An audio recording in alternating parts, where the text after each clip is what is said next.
হাজোৰ ৰাজচক্ৰৰ অন্তৰ্গত বৰদধিত এটুকুৰা ভূমিত দালালৰ হেমচকু ভূমিতৰাত পৰিয়ালৰ লোকৰ অজ্ঞাতে একাংশ দালাল চক্ৰৰ লগত মিলিত হৈ গিৰিধৰ কলিতাৰ নামৰ লোকজনে ভুৱা নথি পত্ৰৰে ভূমিতৰা ক্ৰয় কৰাৰ ভয়ংকৰ অভিযোগ উত্থাপন।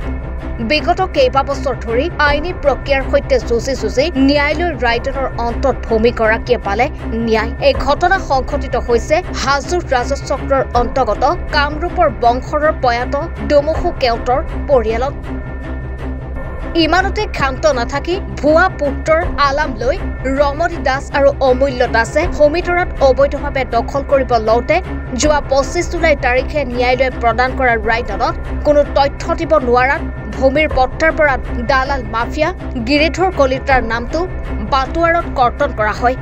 এই তথ্য পোহৰলৈ অহাৰ পাছতে চক্ৰৰ বিষয়া কাৰ্যালয়টোৰ একাংশ লাটমণ্ডলৰ বিৰুদ্ধে ভয়ংকৰ অভিযোগ উত্থাপন স্থানীয় ৰাইজ তথা পৰিয়ালৰ। ইতিমধ্যে ভূমিৰ গৰাকী প্ৰয়াত ডুমুসুৰ ভূমিতৰা হাজো চক্ৰ বিষয়াৰ স্বাক্ষৰতাত পৰিয়ালৰ লোকক চমজাই দিয়া হয়। প্ৰয়াত ডুমুসৰ 5 পুত্ৰ ক্ৰমে স্বৰ্গীয় থানুৰাম দাস, স্বৰ্গীয় কমলা দাস, স্বৰ্গীয় অৰুণ দাস, জীৱিত অৱস্থাত জীৱন দাস আৰু অচ্যুত দাস। গিৰিধৰ কলিতাৰ বিৰুদ্ধে চৰকাৰ প্ৰশাসনে কি ব্যৱস্থা ল'ব সেয়া সময়ত হ'ব লক্ষণীয়। আমাৰ এই মাটি পিতাৰ পিতাক ৰমণী আমাৰ পিতাৰ পুতেক বুলি কৈ এই তাতে লেখাই আছে নহয়, আমাৰ পিতাৰ পুতেক হৈছিল। সেইফালে মাটিখিনি তাত বিক্ৰী কৰা দেখিছোঁ। তাৰ নাম গিৰিধৰ কলিতাৰ তাত আমাৰ পিতাৰ পুতেক হৈছিল ৰমণী, তাতে কাটাই আছে। আমাৰ পিতাৰ পুতেক আমি 5টাই, কিন্তু অমূল্য আৰু ৰমণী আমাৰ পিতাৰ পুতেক নহয়। এতিয়া মাটিটো আমি পাইছো আৰু আমি খাজনা পাতি চব দি আছো।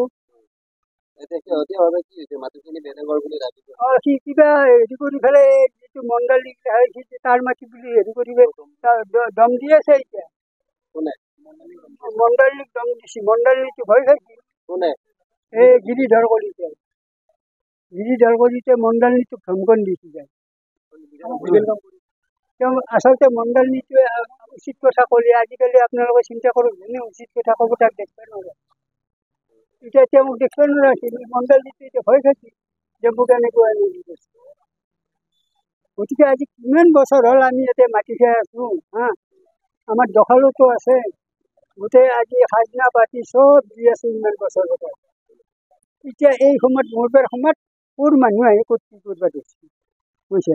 এই 2 নম্বৰ পৰা এই নিজৰ বাপেকৰ পুতেক হ'বা এৰি সেই পৰৰ বাপেকৰ পুতেক, তেনেহ'লে সেইজন কিমান ভাল মানুহ আপোনালোকে চিন্তা কৰিছা। ৰমণী আৰু অমূল্য যেইটো আমাৰ মাটি হয় আমি পাব লাগে, আমাৰ হ'ব লাগে। আমি ইয়াতে আমি ঘৰ দুৱাৰ বান্ধি এতিয়া আমি ঘৰ বান্ধিম। আমি এতিয়া ঘৰ দুৱাৰ বান্ধি ইয়াতে থাকি হেৰি কৰিম। বৰদদি গাঁৱৰ এইখিনি মাটি আমাৰ ককাহঁতৰে মাটি, সেই সময়ৰে মাটি। কিন্তু দুষ্ট চক্ৰই ৰমণী দাস আৰু অমূল্য দাসে এই মাটিখিনি বলপূৰ্বকভাৱে গিৰিধৰ কলিতা দালালৰ লগত লগ লাগি কিনে মাটিখিনি বিক্ৰী কৰিছে 2022 চনত বিক্ৰী কৰিছে। আমিতো মাটিখিনি খাই আছো বৰ্তমানলৈকে, এতিয়াও খাজনা দি আছো। 2023 চনকলৈ খাজনা দি আছো। বৰ্তমান সি কি কৰিছে, গিৰিধৰ কলিতাৰ লগত লগ লাগি দালাল এটা, সি মস্ত দালাল, ভূমাফিয়াৰ লগত লগ লাগি ৰমণী অমূল্য লগ লাগি মাটিখিনি কি কৰিছে, বিক্ৰী কৰি দিছে, ভুৱা কৰি বিক্ৰী কৰি দিছে।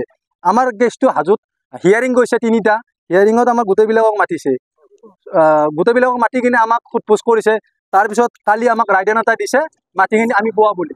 কিন্তু গিৰিধৰ কলিতাই কি কৰিছে, RSSৰ মানুহ বুলি কৈ কিনে এজন ভুৱা মানুহ পঠাই দি কিনে এই হাজো ৰাজচক্ৰত ৰেউলি ডিচিছত তাতে পঠাই দিছে, মাৰিব ভয় ভাবিকো দিছে। আৰু তাৰ নাম ৰেউলি বাইদেউ, যোনটো বাইদেউ বৰ্তমান মণ্ডল বাইদেউ ভয় ভাবিকো দিছে। তাৰ নাম হ'ল কুমুদ পাঠক ৰামদিয়া, মাজৰ কুৰি নিবাসী। ভয় ভাবিকো দিছে। ফটো আছে মোৰ লগত, মণ্ডল অফিচ যোৱাও ফটো আছে। তাৰপিছত তাৰ লগত সংযোগ আছে আছাদুল্লাহ মহৰী, হাজো ৰাজচক্ৰৰ লগত জড়িত আছে। তাৰপিছত মণ্ডল বলিন কলিতা, আগতে যিটো মণ্ডল আছিল তাক যিগিলাক কাম কৰি দিছে, এই বলিন কলিতাও মজুত আছে। তাৰপিছত আছে এই 3টাই আৰু বলিন কলিতা, তাৰপিছত কুমুদ পাঠক ৰামদিয়া, এইটো RSSৰ বুলি RSS বুলি কৈ আছে। এতিয়া RSS হয় নে নহয় সেইটো আমি নাজানো। এতিয়া মাটিখিনি বৰ্তমান আমি পাই গৈছো। 25 তাৰিখে আমি মাটিটো অৰ্ডাৰ কপি ওলাই গৈছে, মাটিখিনি আমি পাই গৈছো। কিন্তু সি কি কৰিছে, ভয় ভাবিকৈ দি আছে। এতিয়া মণ্ডল অফিচত যায়, ৰাস্তা ঘাটে আমাক মাৰিব এনেকুৱা ভয় ভাবুকি প্ৰদান কৰি আছে।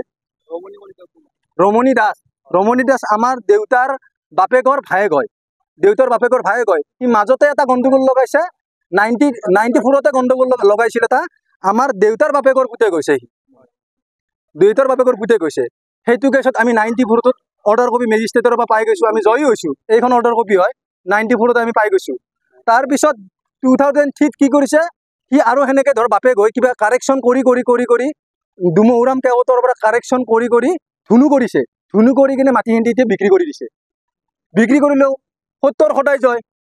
আমি ইমান দিন কেছ লাগি হিয়াৰিঙত মাতিছে, কিন্তু মাটিখিনি আমি 25/7/2024 আমি মাটিখিনি পাই গৈছোঁ। পাই যোৱাৰ পিছত সি বলবুৰৰ ভয় ভাবুকি প্ৰদান কৰিছে, অফিচত ভয় ভাবুকি প্ৰদান কৰিছে, আমাৰ চকে ভয় ভাবুকি প্ৰদান কৰি আছে। সি মাৰিব বোলে এনেকৈ। এতিয়া পুলিচ প্ৰশাসনক অনুৰোধ জনাওঁ, এনেকুৱা দালাল যাতে আৰু ভৱিষ্যতে নহয়, তো এই পুলিচ প্ৰশাসনে তাৰমানে আমাক সহযোগ কৰিব লাগে। এই মাটিখিনি মানে ভৱিষ্যতে সি আমাক মাৰিব পাৰে। যদি আমাৰ ঘৰৰ কাৰোবাৰ কিবা এটা হয়, কিন্তু ৰমণী দাস, অমূল্য দাস, গিৰিধৰ কলিতা দায়ী হ'ব ইয়াৰ কাৰণে। কলিতা মোৰ দেউতা ধুম দাসৰ তাত মাটিটো বিক্ৰী কৰি দিছিল।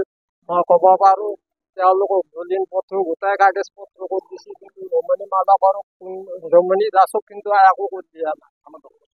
তেওঁলোকৰ ডকুমেণ্ট গোটাই আমি কৰি দিছোঁ, শান্তি মই জানো। কিন্তু তেওঁ কিন্তু আহা ক'বও নোৱাৰোঁ, দেখাও নাই। ৰমণী দাস আৰু অমূল্য দাস কোনোদিন জড়িতই নাই। সিহঁতৰ বাপেকো নহয়, সিহঁতৰ মাটিও নহয়। মাটি আমাৰ নিজে মাটি, মই ক'ব পাৰোঁ। আৰু তাতে কাগজ পত্ৰ চালেও আপোনালোকে দেখা পাব আমাৰ দেউতাৰ নামত মাটি হয় নে নহয়। হাজোৰ পৰা মৃদুল মজুমদাৰৰ ৰিপৰ্ট, এনি ভাৰত 24।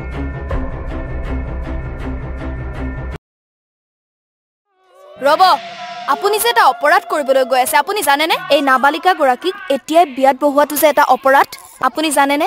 অপৰাধ কেনেকৈ? মোৰ ছোৱালী, মোৰ কথা। তুমি যিয়েই নোকোৱা ভূঞা, 18 বছৰৰ তলৰ যিকোনো কন্যা সন্তানৰ বিয়া দিলেই আইনগতভাৱে এক দণ্ডনীয় অপৰাধ। বিয়া দিয়াজন যিমান দায়ী, বিয়া পতাজনো সমানে দায়ী।